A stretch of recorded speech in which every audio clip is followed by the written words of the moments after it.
hunting, fishing, cooking, camping, conservation, travel, gardening, photography, family. family. Family.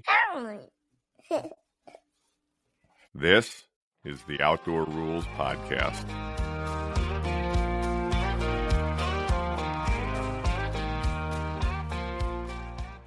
All right. Hi, everybody, and welcome to another episode of the Outdoor Rules Podcast.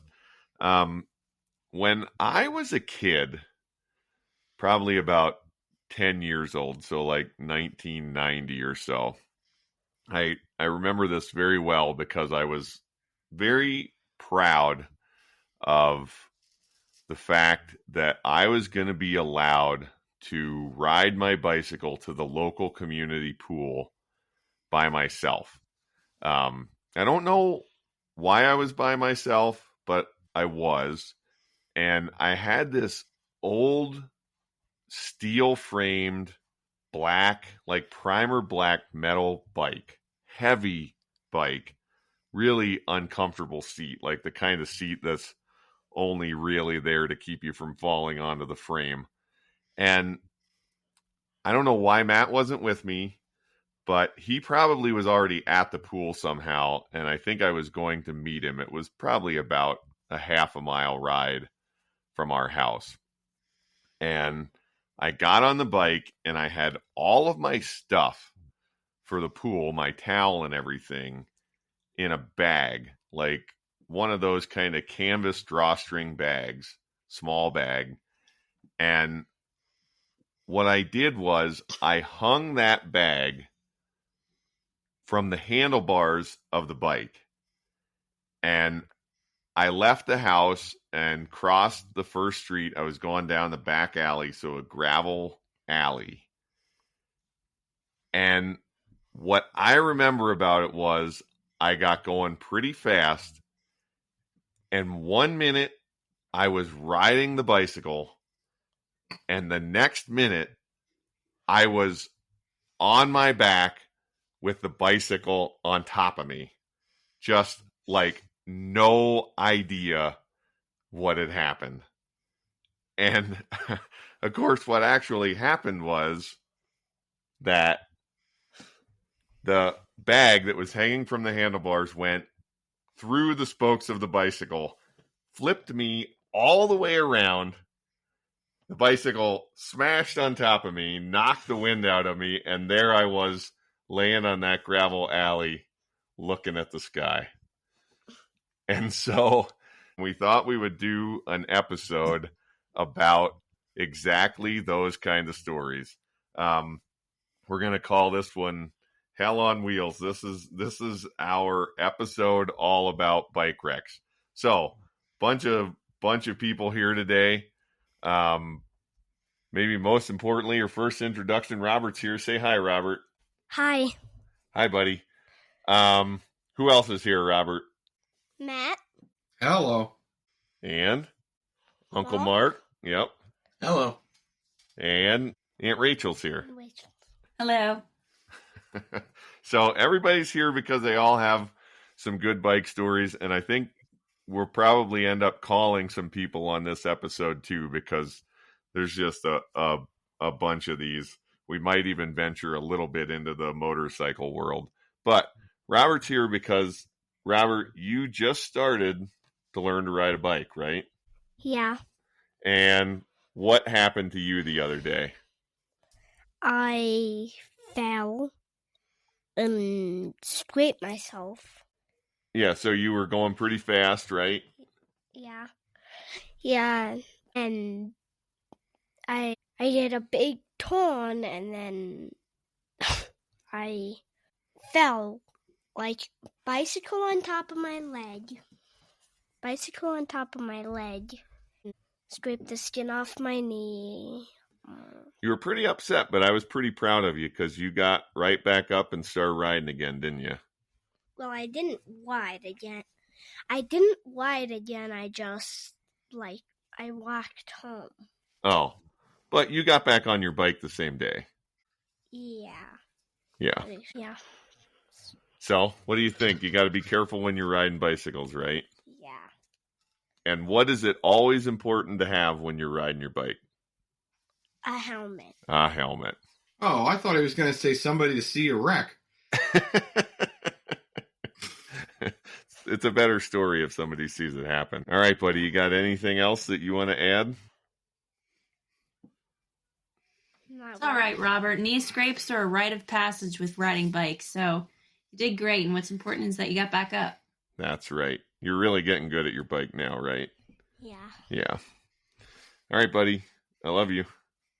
Love you. See you later. See you later. All right, so I don't know where do we want to begin with these other stories, because everybody that's on here has at least one good bike wreck story, and I know, Rachel, you've got two pretty good ones, right? Yeah.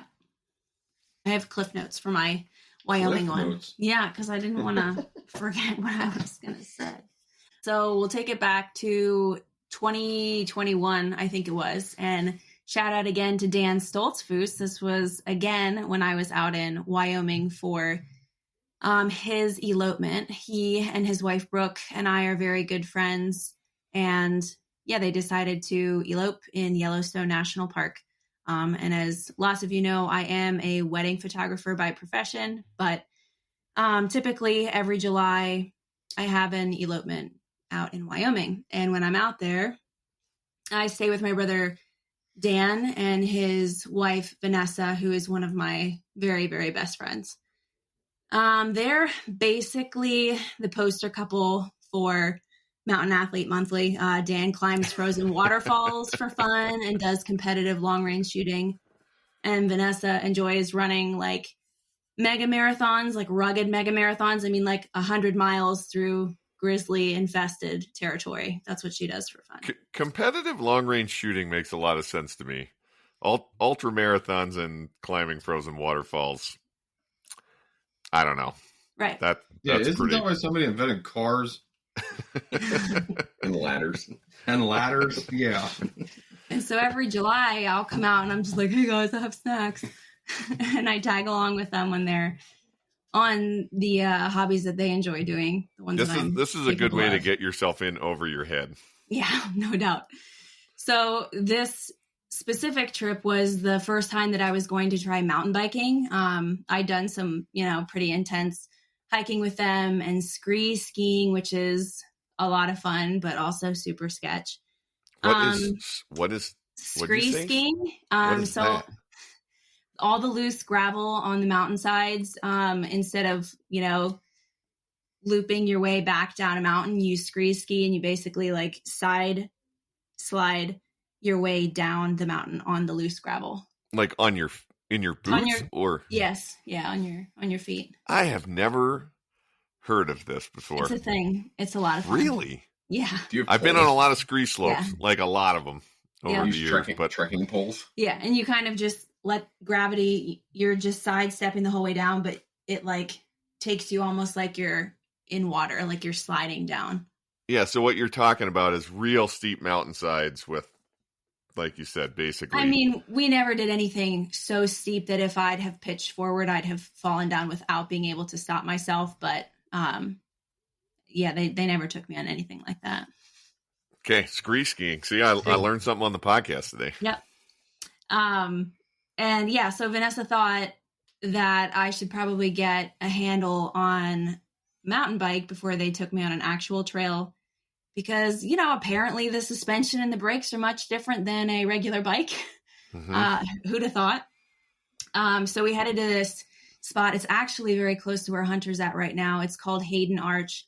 And basically it's this paved trail that runs along the river coming out of the Buffalo Bill Dam overflow. So it starts at the overflow and it flows away from that. And yeah, so it's this paved road and completely smooth, flat, chill, nothing crazy. So Vanessa gives me a quick mountain bike 101 in the parking lot. The sun is shining. How can this be different from my regular bike? I'm confident, which is probably, the first mistake. So we start riding and there's this metal gate along a path between like a rock wall cliff, and So you have to hit the pinch point in between the gate and the rock wall, slightly downhill, but nothing further than like a 2 on a scale of 1 to 10. So I go through the pinch point, and I guess maybe I thought I was picking up a little too much speed because I did what any completely inexperienced mountain biker would do, and I hit the brakes, but I hit the front brakes. So what happened next can only be explained as an unexpected flight. And you made an unscheduled landing? Yeah, full send, cheeks over teacups. I go flying over the handlebars, palms first on the pavement, and my legs, bless them, they got caught up in the handlebars midair, and I truly thought that I had snapped both of my femurs. Like, that's what it felt like. So you turned a mountain bike into a person catapult? Yes, that's exactly what happened. So Vanessa, who's ahead of me, turns around because she's wondering where the heck I'm at, and she comes back to find me sprawled on the pavement like a tragic cartoon character. Like, I'm just flat out. So like I said before, aside being one of my favorite people, she's one of my very best friends, but I could see it in her eyes. Like, she's concerned for me, but she's also deeply confused for like how I managed to crash where I crashed. My hands look like someone had tried to julienne them. There's like shreds of skin hanging off of my palms, and my quads were already like showing deep purple bruises. And when that happens that quickly, you know it's going to be bad for a while. Which over the next few days, it did turn out to be just like this collage of yellow and purple and blue bruises across both quads. But so we finished the ride back to the dam because this was, 5 minutes out of the freaking gate. So we rode there really slowly so I could rinse off my bloody hands and get the gravel and dirt and stuff out of them and, ponder my life choices. So I just blurted it out to Vanessa and confessed. I was like, I think I hit the brakes too hard, and I flipped it over. And her face read like, really? No crap? Like, I can see that. But she also very gently said, let's not tell Dan where this happened. And she didn't have to explain it any further to me. But since you guys haven't been introduced to him yet, my brother has a 0 tolerance policy for preventable stupidity. Like, if he'd found out that I wrecked there in a spot that could have been taken on by like a toddler on a tricycle, he'd have probably disowned me or at least not spoken to me for 2 days out of secondhand shame. So we eventually get back to the car and I meant to send a picture. Like, I took a picture and I still have them, like bloody palms, legs all bruised up already.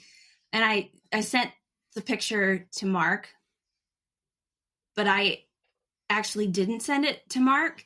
I sent it to my brother.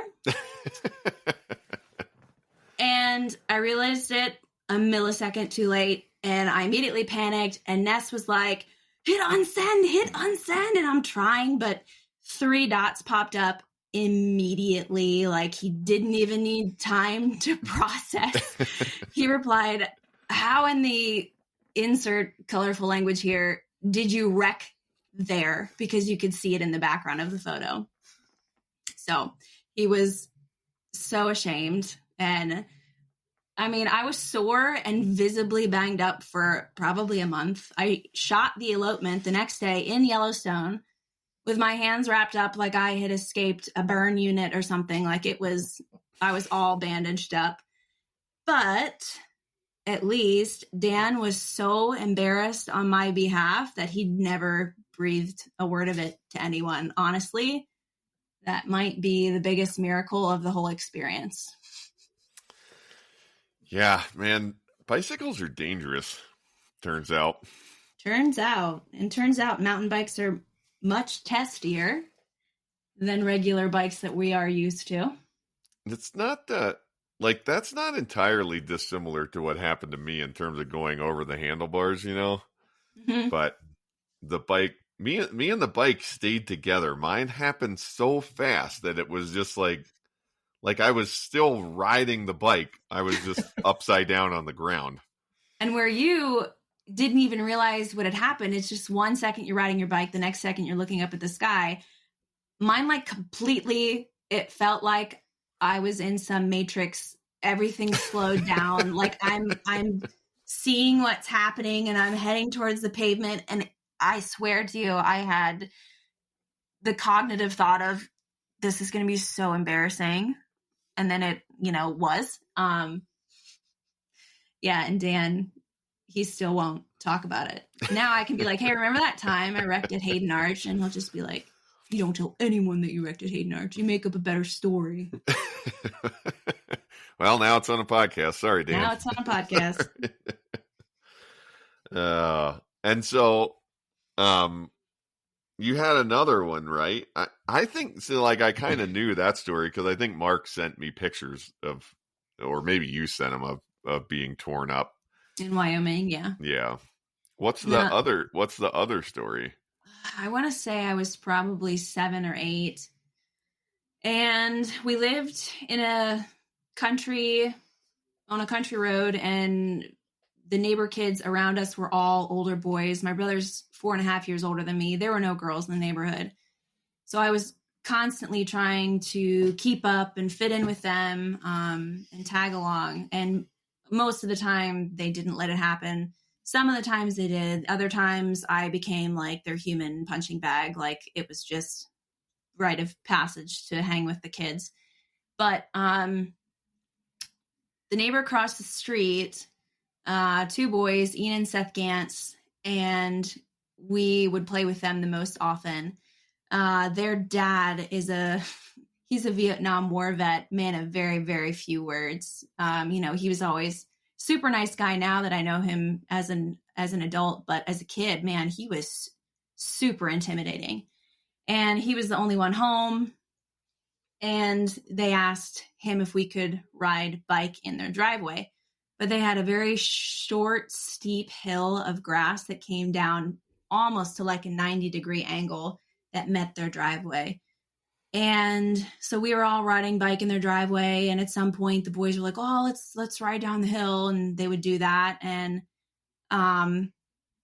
Ian had said, hey, I want to use your bike, Rachel, because it's going to be better for tricks because it's a lot smaller. And I was like, okay, sure. He goes, you can have my bike. I was like, okay. My feet they weren't even close to touching the ground. But I wanted to keep playing with them. So I swapped bikes with Ian. And I was probably just teetering around on the driveway a little bit, and they were going down the hill, and I was like, all right, I'm going to try it. So I don't know. I guess I got my bike up there, or his bike up there. And I remember starting down the hill, not being able to reach the pedals. Also, that was the first time I had ever been on a bike that didn't have those pedal and reverse brakes. Yeah. So I'm pedaling in reverse and nothing is happening. And I guess I just fall over, and Ian is coming shortly behind, like just this reckless kid ramping this little BMX style bike, and he somehow lands on top of me. And what we found out later is the screw that would, like, typically where you put pegs in on the back wheel, the screws were bare. The screw of that went into my forehead. And you can still see the scar. There's about an inch. I think it was like 36 stitches, 18 in, 18 out. And all I remember was looking up, and Mr. Gantz, this terrifying man to me at the time, was carrying me across the street. And he was like panicked because I think he was like, oh God, what are her parents going to do to me?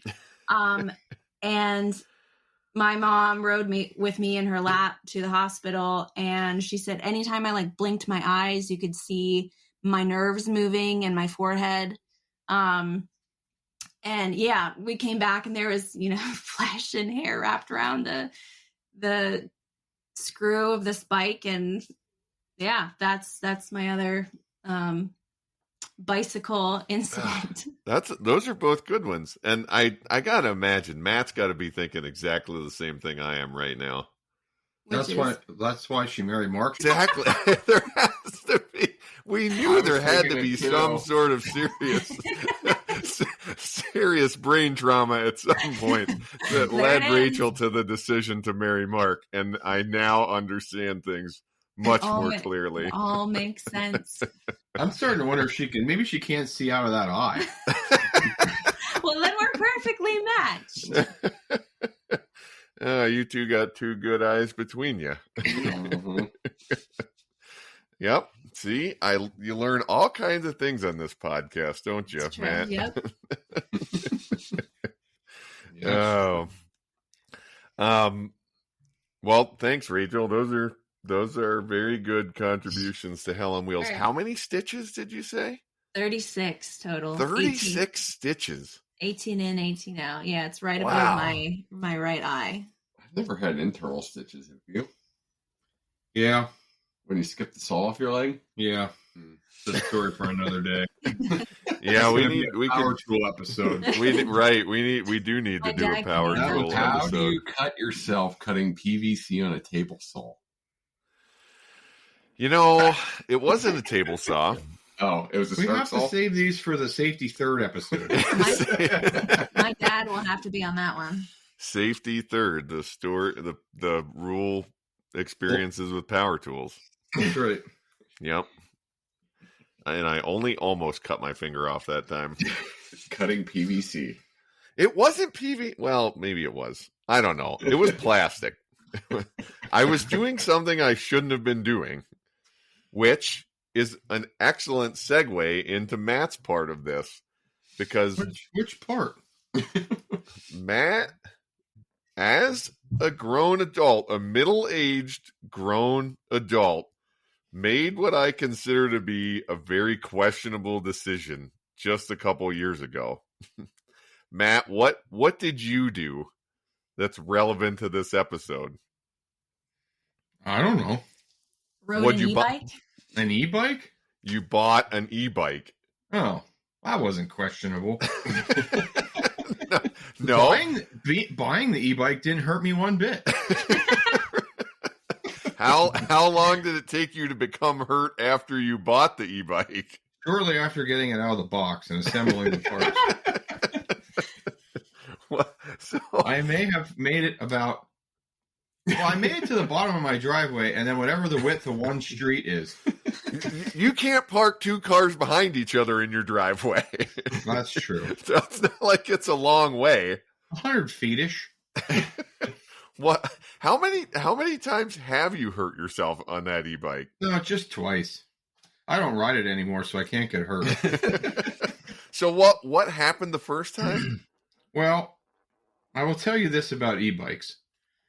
They're great, but it's not a bicycle. And so when you pedal and you have the assist on, the motor pushes you forward. And what I quickly learned, and I mean very quickly, is do not pedal in a sharp turn. Uh-huh. And so I got to the bottom of my driveway across the street, and then there's a curb that I wanted not to run into. So I was pedaling with the assist on, and I started turning sharply, and the assist sped me up and threw me off the bike. Fortunately for me, there was a fence over there. And if you've ever seen the cartoons, like Looney Tunes cartoons, where a person hits a wall and then slides down, that's essentially what I did. I left the bike, hit the fence, and slid down the fence. I really wasn't hurt all that badly. And I would think the thing that bothered me the most was Kaylee's laughing. Was She laughed. Was she concerned at all? No, she didn't ask me if I was okay. She laughed so hard she cried. She eventually asked me if I was okay, but that was only after I was up, moving around and back on the bicycle. So, Well, as a fellow Ruhl, I do think that is the appropriate reaction. yeah. Yeah. That wreck didn't hurt as bad as the other one. Well, well, let's just move right along to that one. The other one, Mark and I decided to ride back a Forest Service road. that was like a 2-track essentially. Up at deer camp. Yeah, upstate, an Fire open County. a road open to e-bikes up at deer camp. Yes, except that you could essentially see where the tire tracks were from then driving in and out, but it hadn't been driven on in a long time. And the grass between where the tires were was probably 3 foot high, Mark? Yeah. At least. And we had only gone 400, 300 yards, maybe not even that far. We went 350 yards on a dirt road.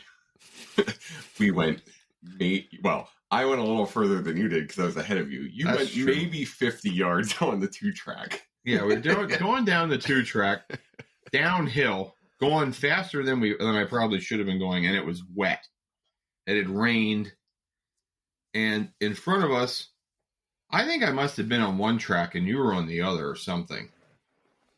And in the track that I was on, there was a fairly large puddle coming up, and I decided that I didn't want to ride through that puddle, which looking back, I should have just rode through that puddle.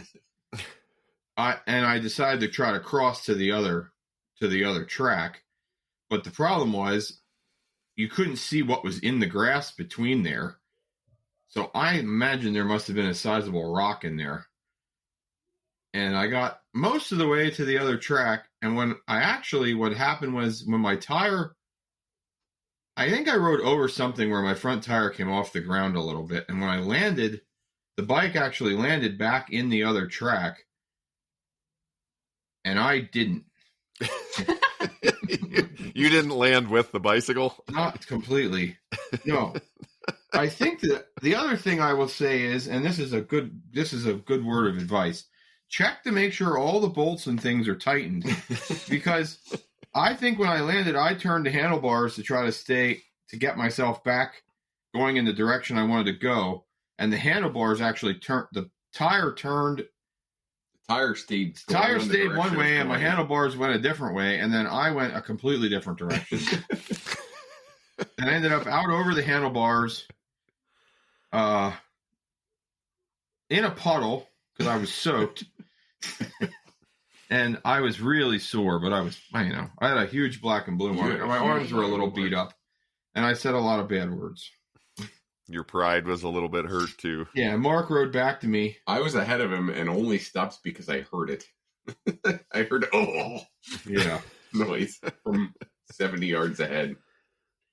So, but we got the things fixed and back on the bike and rode a couple miles in and out. You finished out the ride. I was proud of you. Yeah. No, It wasn't like good. the horse. I wasn't getting on that horse again. Yeah, I was going to say, when you flew off the horse, you refused to get back on. Yeah, well, I would have had, I'd had to push the bicycle. You were more horse would have walked itself back. You were more responsible for the bicycle being there than you were for the horse. How That's fast right. were you going? Oh, I don't know, 20? Yeah. Did Matt bring a metal water bottle full of ice to the podcast? He Yeah, did. can you hear it? You can, in fact, hear it. Yeah, all of our listeners, I think, came. Those are my 2 electric bike wrecks. I actually have one regular bike wreck, and I don't know if you remember this one. Well, this is interesting because I have one that I was going to ask you if you remember. So let's see if it's the same one. So we were going fishing to the Snitz Creek. It's the same one. And I think that I had just gotten a Penn. I've just gotten a new reel from Dad. Probably what? A Penn? A Penn 420. 420. Either a 420 or a 430. I don't remember which. Probably a size it was 420. anyway. And we were going down the big hill. Is this the same story? It's the same story. We're going down the big hill to the Snitzy, and it's a pretty big hill, and you get going really fast. So what? Sorry to Go ahead. interrupt, but what you're talking about is, and Mark mentioned this in a previous podcast episode, but when you leave our house, the closest place to go trout fishing is the Snitz Creek, and our parents would let us ride our bikes there to fish. And in order to get there, you basically you leave the town of Quentin and you go up and over what is for that part of the world, a reasonably big hill. And particularly on the backside as you drop down to the creek, it actually goes through the golf course where we all worked. there's a relatively long, relatively steep hill, and you can really get ripping down that hill. Yeah. And I got ripping. Yep. And I was going that fast that my front wheels started vibrating back and forth. Do you remember? Is that what you remember of it? I don't remember what caused the wreck. I was interested. Well, so the wheel was wobbling because I was going that fast. And I knew that I had lost it. Like, I wasn't getting this back. So at some point I decided I was really more worried about the fishing rod than I was anything else. And I don't know if I was in the air off the bike already when I threw the fishing rod into the weeds on the left side of the road, or whether I threw the fishing rod off and then wrecked the bike. Because in my head, all I knew was I just got this brand new reel and I do not want to ruin it. Yeah, Dad just bought me this reel, and he's Right. going to kill me if I break it. Yeah. So I remember making sure that the rod was okay. I, on the other hand, was not. But I didn't break any. I didn't break any bones. I just was road rash real bad. Yeah. We went fishing after that, right? What I remember about it was just, pardon the word, but just shit flying everywhere. Like the rod Hard going sell. one way, stuff flying out of your fishing vest that you were wearing, the bike down the road, you sliding, and then we totally went fishing. We didn't go back We got home. everything back together and went fishing. Yeah, because you're 95% of the way there. Right. And if you're going to go home, you got to go back up a steep hill to get there. Yeah. Yeah, that's one of the only bike wrecks that stands out for me on a regular bike. That I was wrecked. There's one that stands out for me for you. Really? Well, remember, yes. You hit a tree like 10 feet off the ground one time. Oh, I do. I forgot about that completely. Do you want to tell the story? Well, yeah, when we were, I don't know, it was right after we moved to the house at the other end of Quentin. So I was probably like 13 and you were 15, right? Yeah, and somewhere in that time frame, we got brand new Trek mountain bikes. Antelope 450s. Yeah, fairly expensive for the time mountain bikes. Really, really, because I kind of wanted to talk about that. Like, all of the bicycles that I remember as a kid were just like, who knows where they came from? Oh yeah, they were pieces of junk. For Just the most old part. junk bicycles Pop Grant found somewhere. At one point, and it might have been later, remember the kids ditched the bike in his garden? Pop Grant lived in the city of Lebanon, and he grew a garden. And like all people that grow a garden in the city, there's some young hoodlums around, and they used to pick his tomatoes and throw them at stuff. And, he was kind of always fighting some local kids. But one day, I don't know if he ran the kids off or if he just went out to the garden, and there was a bicycle ditched in his garden, like a Huffy bike with a suspension. It was like a cheap version of a good bike. And he called the cops, and the cops basically told him, like, yeah, okay, what do you want us to do about it?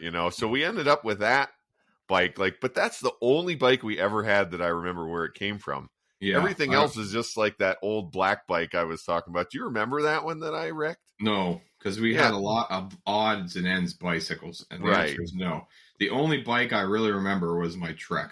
Yeah, but then, like you're saying, Pop Bud bought us, between them and Mom and Dad. Yeah, him and Mom and Dad. I think they split that 50-50. They bought us really nice mountain bikes, 21 speed, front and back brakes, the whole. I mean, they didn't have suspension.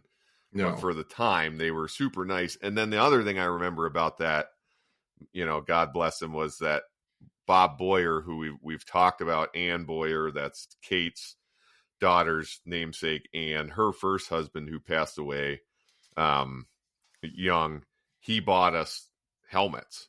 Yeah, he was real worried about our safety for some reason. I don't know why. But anyway. Yeah, all the times I fell off a bike, I never hit my head. Right. There's always some other body part that you remember.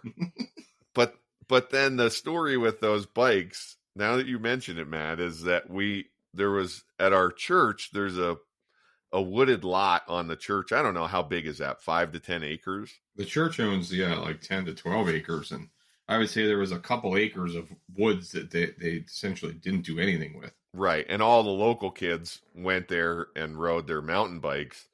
And there was a spot, I think that spot was, you dropped down, you actually went across an alley. Yep. And then you pop back up the other side. And there was kind of like a tabletop jump when you got up the other side. And man, I just got absolutely ripping and hit that jump way faster than I had ever hit it before. Yeah, you cleared the entire tabletop. Yeah, you were going fast. And I went from being a bike rider to a pilot with very little control of my aircraft. No, and I hit the trunk of a maple tree, probably like you're saying. It might not have been 10 feet off the ground, but I think it was every bit of 6. Yeah, it was hot. It was tall. I know it was higher than I was tall. And you hit that tree, and I was like, oh, he's going to be hurt. The first thought in my head was, he's going to be hurt. And somehow I just really wasn't. Well, you kind of hit the tree that solidly. You didn't deflect. You just hit it and slid down to the ground. And then you were fine. We just went right back to riding bike. That was really dumb. The bike wasn't even wrecked. Yeah, no, Probably I know. Landed under the tree. Probably just kept going. So, yeah. I don't. I mean, I must have come separated from the bike. The bike must have gone one way, and I slid down the tree. But yeah, a little bit like when we wrecked the Lund in Fort Peck. It's one of those how did that happen? That nobody was hurt and nothing was broken. Luck. Yeah, well, it's better to be lucky than good, I guess. Yeah. Oh, that's a good one. Thanks for reminding me of that. Yeah, that one's one that's always stood that I have always thought about. Yeah, I've never seen anybody wreck a bike 10 feet off the ground.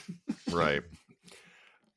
So now what I want to do is I want to call Kate. And so I'm going to call Kate real quick, and I've got there's a story that I want her to tell of a time that she was with Pop Grant. And then the other thing I want to do, after we hear from Kate, there's a motorcycle story about Sim and Pop Grant that I think we have to get as part of this episode. So I'm going to do that, and then we'll come back, and my absolute favorite bicycle story of all time is where we'll end this. So we'll be back after the calls.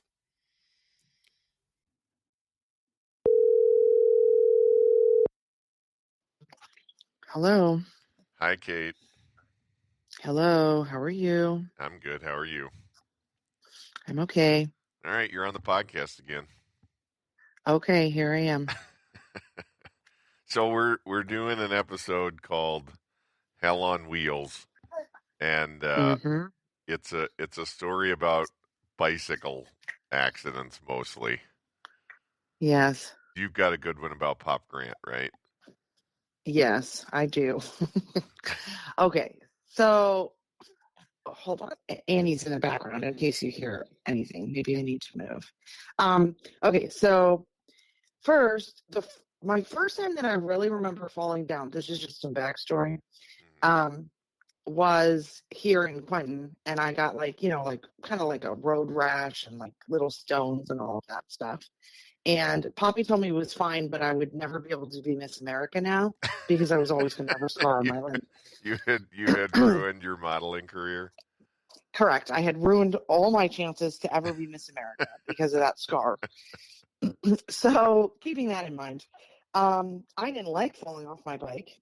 But so when we would be at camp, there were bikes at camp, right, that were just there for whoever happened to be there to use. Yeah, I think maybe Uncle Sim left those up there. Yeah, so I think there were 2, and they were mountain bikes, but I did not know, and frankly still do not know, how to change gears. So, I was limited in my biking skills. But we would often ride the dirt road down to, the hard road, or at least part way down. And Poppy and I were going on a ride, and he was just on me the whole time. Kate, stop riding the brakes, because it's hilly, and there's a lot of places where you could pick up some real speed. Like, it's kind of downhill the whole way, I guess, but there's certain bigger hills, right? Is that a fair statement? Do you remember his big thing about that Pedaling. ride? Yeah, our dad was reminding me about it. Where he said he would try to only pedal 3 times to make it the whole way. Yeah, I from thought it camp was to the like hard road. 10 rotations of the pedal. And what we're talking about is you could leave our driveway going downhill and then ride down along Big Moore's Run, which is the stream there. Mm-hmm. And while the road goes up and down a little bit, obviously you're following the creek downstream, downhill, and he could go, I don't know how far that is, 5 miles or something, right? Yeah, it's pretty far. Like 5 miles and almost not pedal at all if you didn't ride the brakes on the downhill Correct. sections so that you could climb the little hills without pedaling. Correct. So I probably unsurprisingly was riding the brakes, and so he was on me. Quit riding the brakes. Quit riding the brakes. And it's funny because Dad's convinced it's because I was messing up his ability to only pedal a couple of times. Right. And Oh, sounds right to me. He wanted to maintain his speed.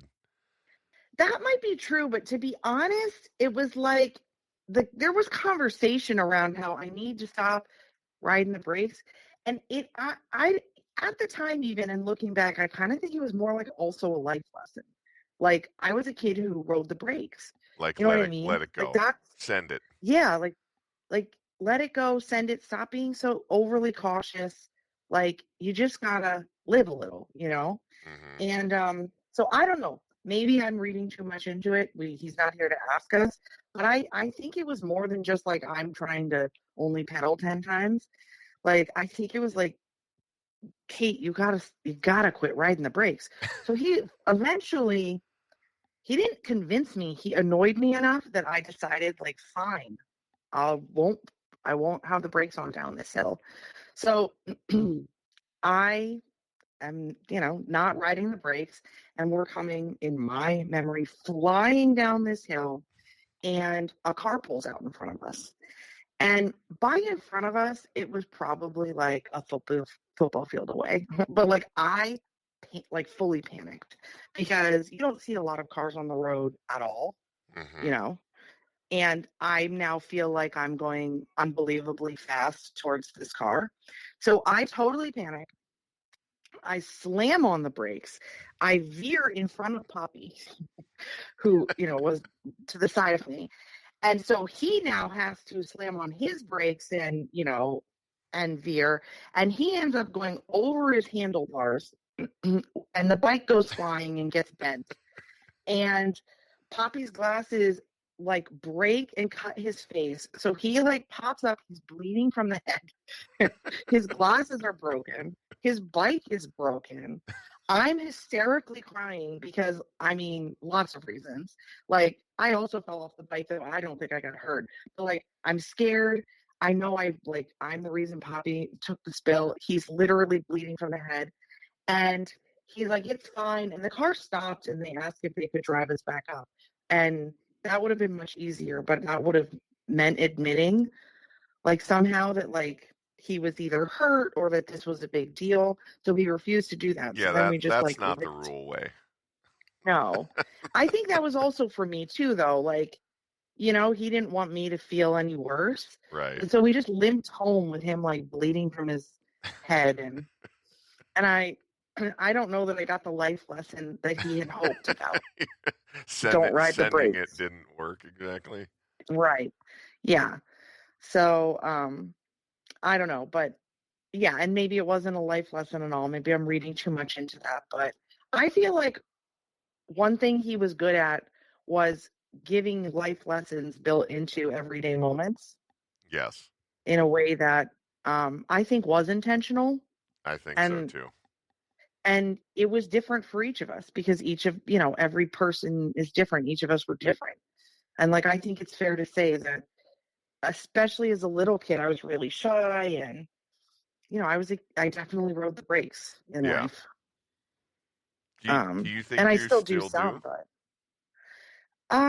I think that there's moments that I do, but I know there's a lot of things I've done in my life that required me to take more of a leap of faith and to like really not be afraid.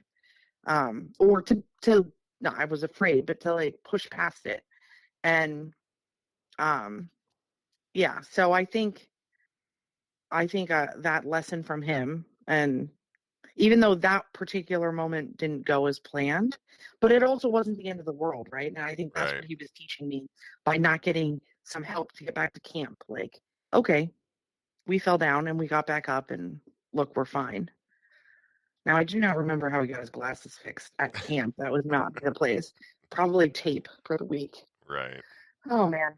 But yeah, that was my accident with Poppy. I turned out I was fine, but Right. Well, I don't know if you've ever seen him bleeding from the head, but it was traumatic. There's another story I think we told in the podcast about him falling down on the way out to the river where a similar thing happened. Yeah. Yeah. So you probably didn't cause it. I mean, I went right in front of him and over he went. It was a mess. Oh man.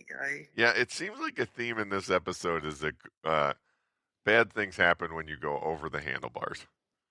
Yeah, it's not ideal. Yeah, right. All right. Well, thanks for telling the story. You're welcome. I love you. Happy podcasting. Love you too. Bye. Bye.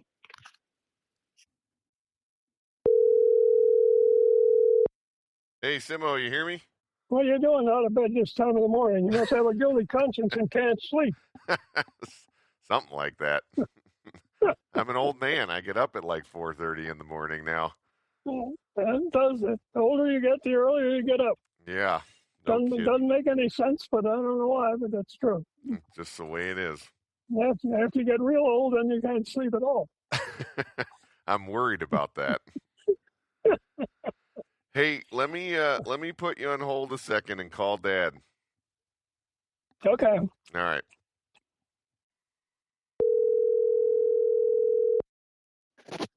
Hello. Hello, I got Sim on. Oh, okay. How'd All you right. do that? He didn't do it for me. He likes you better than him. Yeah, I mean, he likes him better than you. people like me. Yeah. All right. All right, we're recording, so I'm going to merge a call here. Okay. All right, so we're on the podcast, Uncle Sim. Okay. Let's see. We got Poppy here. Say hi, Poppy.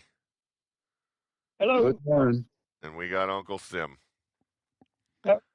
All right, so Sim, we're doing an episode called Hell on Wheels. It's mostly about bicycle accidents, but there was one story that I remember from my childhood that I think you were involved in that I wanted to tell.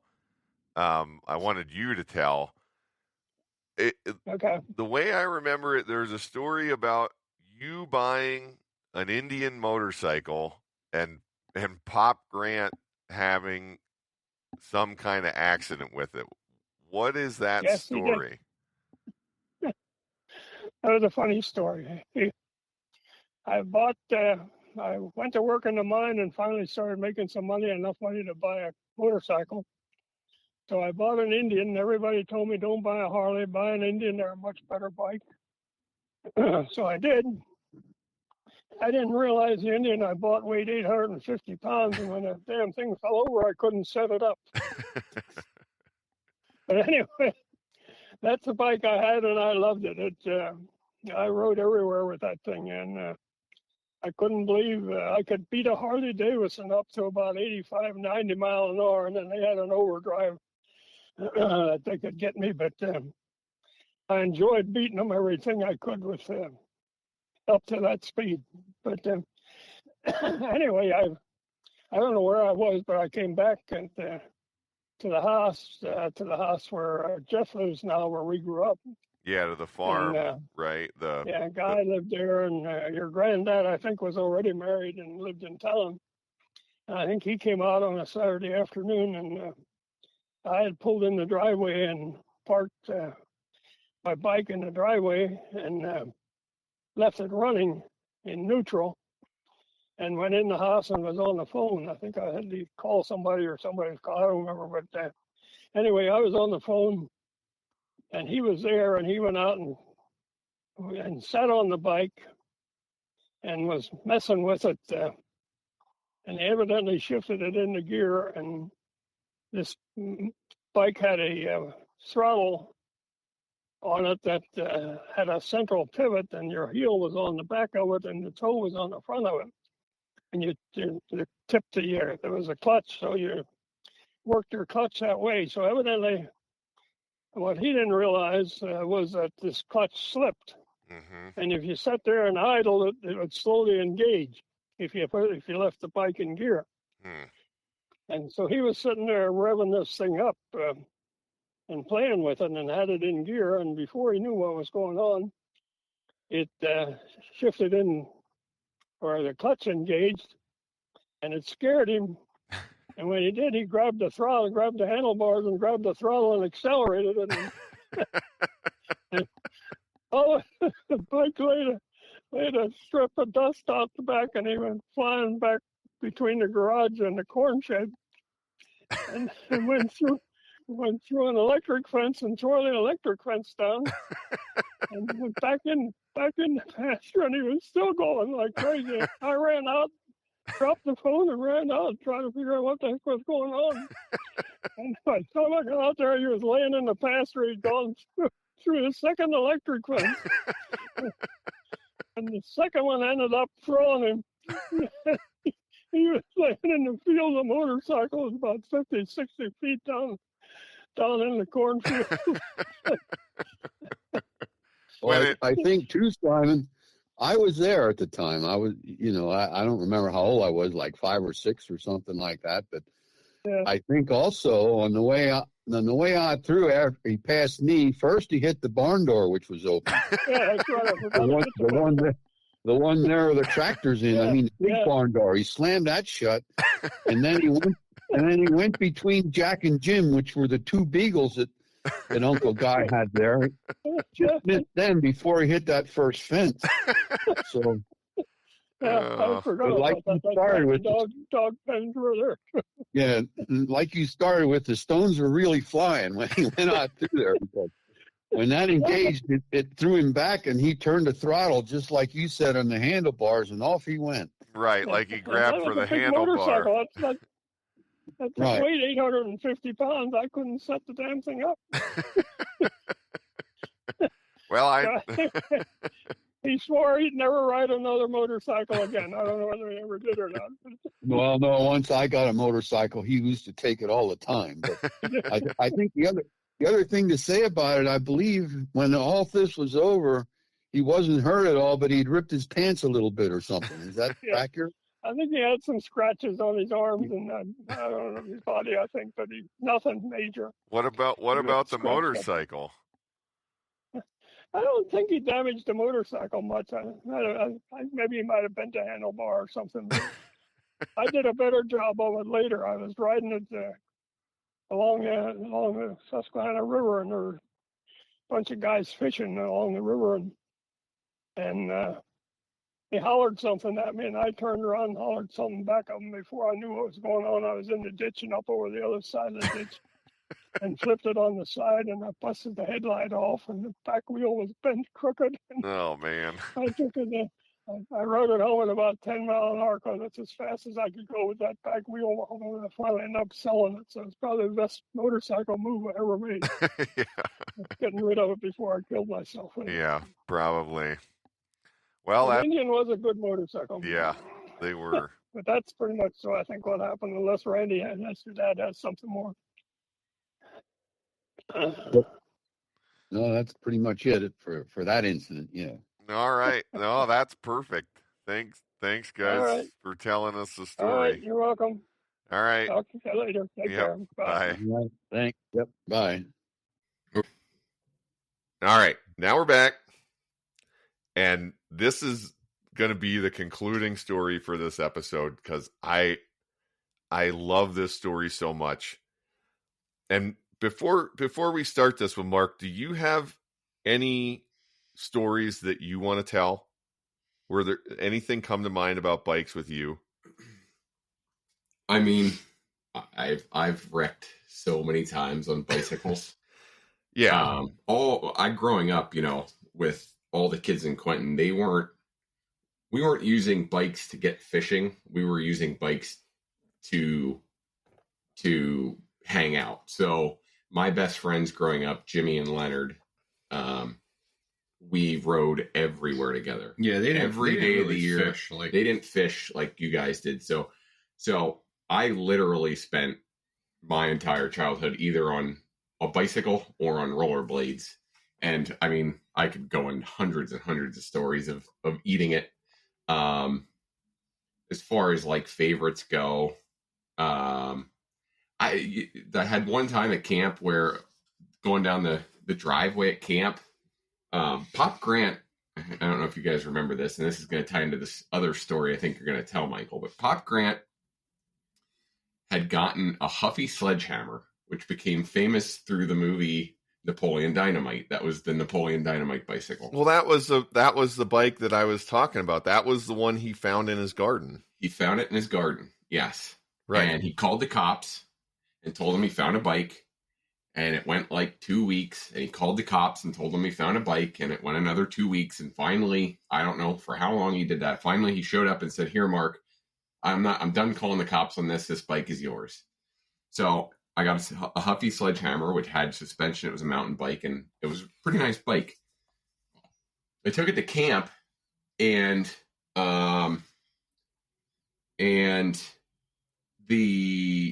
our driveway at camp goes down the hill to the bridge to the creek, and then it's cut into the slope of the mountain. So right where it drops off to the driveway, it's like what? At the highest point, it's probably a 4-foot drop. Would you say? from the bridge to the creek? No, from the side hill to the road, right about where the propane tank is. Oh yeah. So I was going down that, and I was riding up the slope, getting a little bit of air, using my speed going down the driveway, up the slope, around one pine tree, and then down the other side of the pine tree. And then I'd stop before I hit the creek in the grass in front of camp. Sometimes. It's amazing how hard you had to work to find danger sometimes. Well, so I did But this. we always found it. Yeah. So the closer you got to the tree, my goal, my hope was to hit it with enough speed. And I was pretty decent on a bicycle. But my hope was to hit it with enough speed on the up ramp that I could use the air, go around the tree, and then land on the downslope on the other side around the pine tree. Okay. Well, I was working my way up to it, and my last attempt was which was because of what happened. My last attempt, I got up. I was just short of making the down ramp. I landed on the flat, but when I landed on the flat, my tire hit a tree root that was exposed, and that stopped the entire operation of the bicycle, but not me. Mm-hmm. And it launched me into, again, like 4.5 feet, launched me straight down into the driveway of the camp. How I didn't get hurt, but I just remember laying there, like looking up at the sky, watching the clouds go behind the pine tree that was above me, and just like,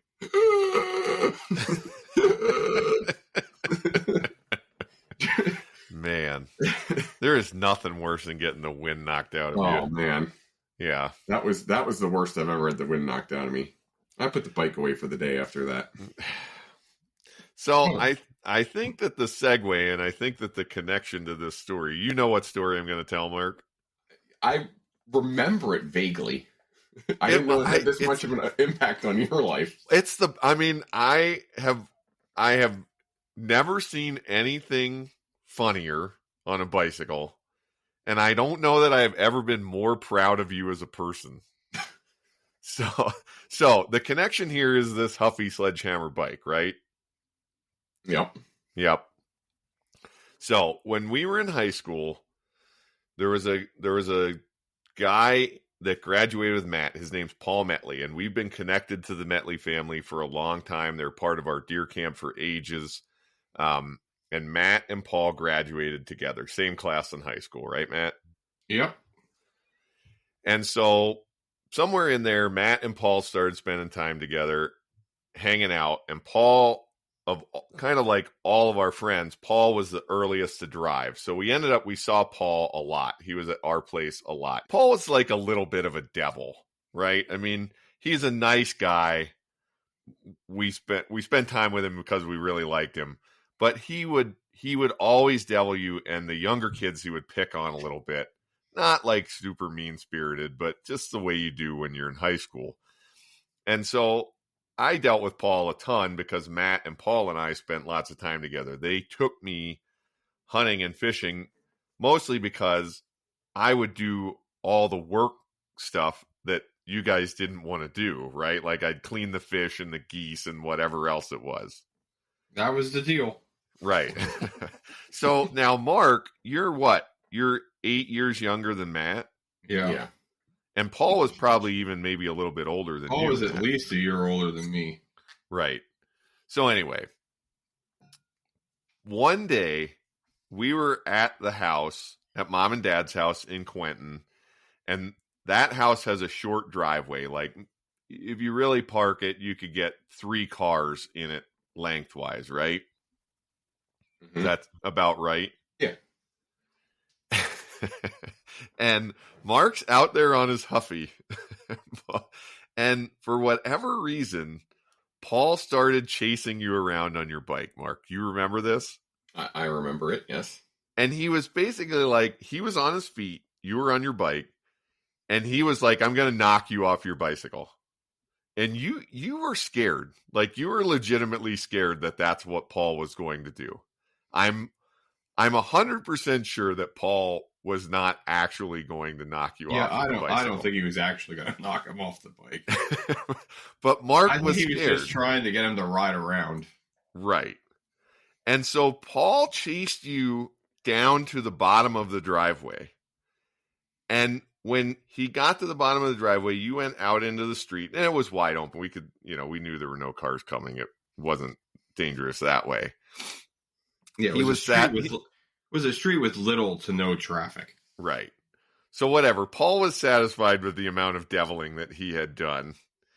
And he turned around and started walking back up the driveway. Now, Matt and I are standing on the edge of the driveway, just watching all this. And there is absolutely no indication from you, Mark, that anything is about to happen. And what you did was you went out and made a circle in the street, gained speed, and as Paul was walking back up the driveway, you absolutely just blasted him from behind, wrecked the bike into the back of him, and in one motion, you wrecked the bike, hopped off of it, and ran into the house and slammed the door behind you. And Paul was just, all of us, but Paul especially, were completely caught unaware that anything was coming. And it was just the greatest piece of little kid revenge against older kid revenge that I have ever seen. It was so great, Mark. I've thought about that like 1,000 times especially when somebody is picking on somebody smaller, like, yeah, don't turn your back. You might just get run over.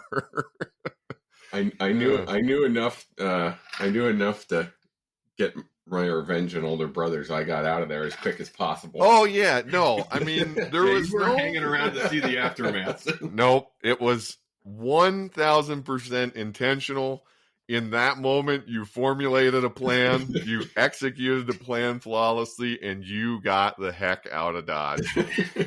That was really a great bicycle moment. My favorite bicycle moment of my entire life up to this point. So good work, Mark.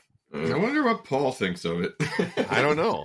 I wonder if Paul ever listens to the podcast. We'll have I know to that tell his him. mother listens to the podcast. Oh, yeah. She's going to hear this. Yeah, shout out to Susie Metley, one of the sweetest ladies on the planet. Yep.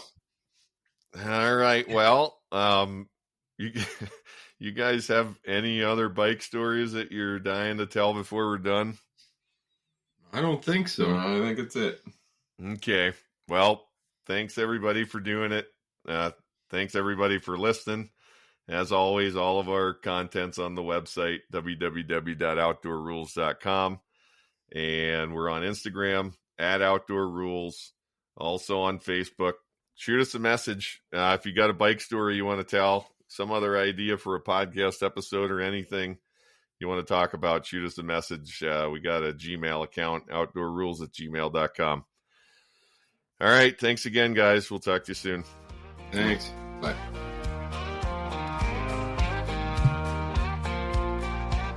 Hunting and fishing, the great outdoors, mixing history, laughter, love, and folklore. Creating memories with family and friends. These are the trophies that matter in the end.